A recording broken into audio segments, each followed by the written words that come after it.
पिछले 2 वर्षों में झारखंड की राजनीति में एक नाम जो तेजी से उभरा है वह है जयराम महतो। जी हां, युवा क्रांतिकारी टाइगर जयराम महतो।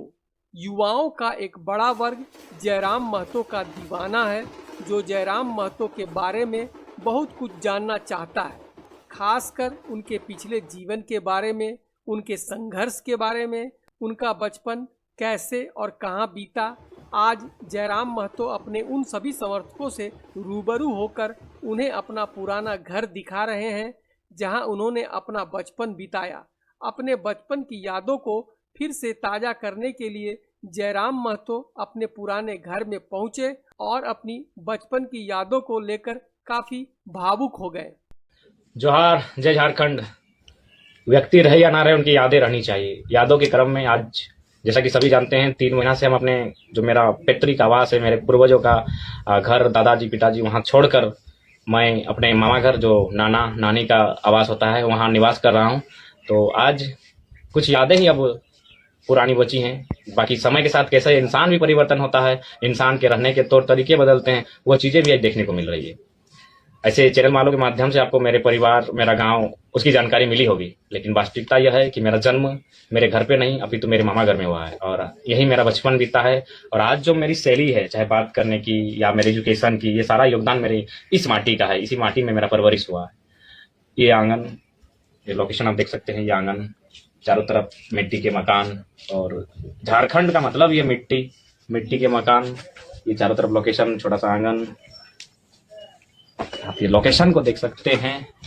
चारों तरफ मिट्टी के मकान है, बीच बीच में आंगन, और यहीं मेरा बचपन बीता है। इसी आंगन में मैं खेला हूँ, पला हूँ, बढ़ा हूँ, और जिस लोकेशन में मैं खड़ा हूँ, इसी घर में मैं रहता था, पढ़ता था।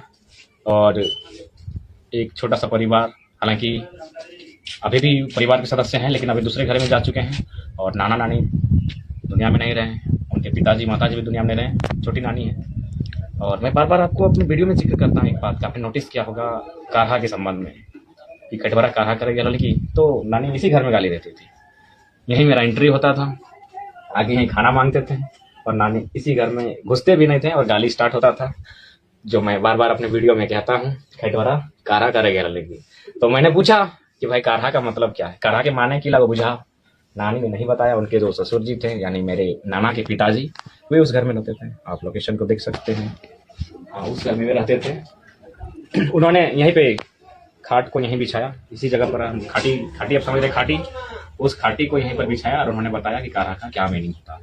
तो ये घर, ये आंगन, ये पूरा गाँव यादों से जुड़ा हुआ है। मेरा बचपन, मेरा जन्म, मेरी प्राइमरी तक की शिक्षा, एजुकेशन यहीं पर हुई है। और ये क्रिकेट खेलना यहीं से सीखा है मैंने। और कहीं ना कहीं आज जो स्पीकिंग कैपेसिटी है, इस मिट्टी का भी देन है। यहीं के लोग, मेरे नाना नानी, उनके पिताजी माताजी, मौसा मौसी, और भी मेरे मामा मामी, सबका सहयोग रहा है, जिस कारण आज मुझ में अगर कुछ भी थोड़ा सा जस्ट इम्प्रूवमेंट है इन्हीं कारणों से। ये घर सूरत ही बता रहा है, ये भावनाओं का घर रहा है। यहाँ कोई रहते नहीं है, टूटे फूटे मकान, मिट्टी के ये घर, सारे घर मिट्टी के हैं। चारों घर, आंगन के चारों तरफ घर हैं, चारों तरफ ही मिट्टी के ही घर हैं। तो आप देख सकते हैं मेरा बचपन जहाँ बीता है, अब उसकी हालत क्या हो चुकी है। लोग अब यहाँ नहीं रहते। मैं इसलिए बार बार कहता हूँ कि इंसान समय के साथ परिवर्तन हो जाता है, उनके रहन सहन में, उनके पहनाव में, उनके खान पान में, उनके घर में भी परिवर्तन होता है। इन आंगन जहाँ मेरा बचपन बीता है, ये घर भी आप देख सकते हैं। पूरा आंगन ही, सारे घर अब मिट्टी के थे और मिट्टी में मिलने लगे हैं, क्योंकि यहाँ लोग नहीं रहते हैं। नाना नानी रहे नहीं, उनके बाकी नाना नानी जो नाना के भाई हैं वे लोग हैं, कुछ हैं, नानियाँ भी हैं, लेकिन जो मूल घर था हमारा, जो मूल आंगन था, पुराना आंगन, वो अब उस अवस्था में नहीं है जिसमें आप देख सकते हैं। यहाँ पे मेरा काफी बचपन बीता है और आज मिट्टी का घर मिट्टी में मिलने लगा है, और बस यादें और भावनाएं अब जुड़ी हुई हैं। आदमी कितना भी बड़ा क्यों न हो जाए, मगर उस जगह को कभी नहीं भूल सकता जहां वह पैदा हुआ, जहां वह खेला कूदा, बड़ा हुआ। अगर आप भी अपने बचपन को याद कर भावुक हो जाते हैं तो हमारे चैनल आपका खबरी लाल को लाइक और सब्सक्राइब कर एक प्यारा सा कमेंट जरूर कर दीजिएगा।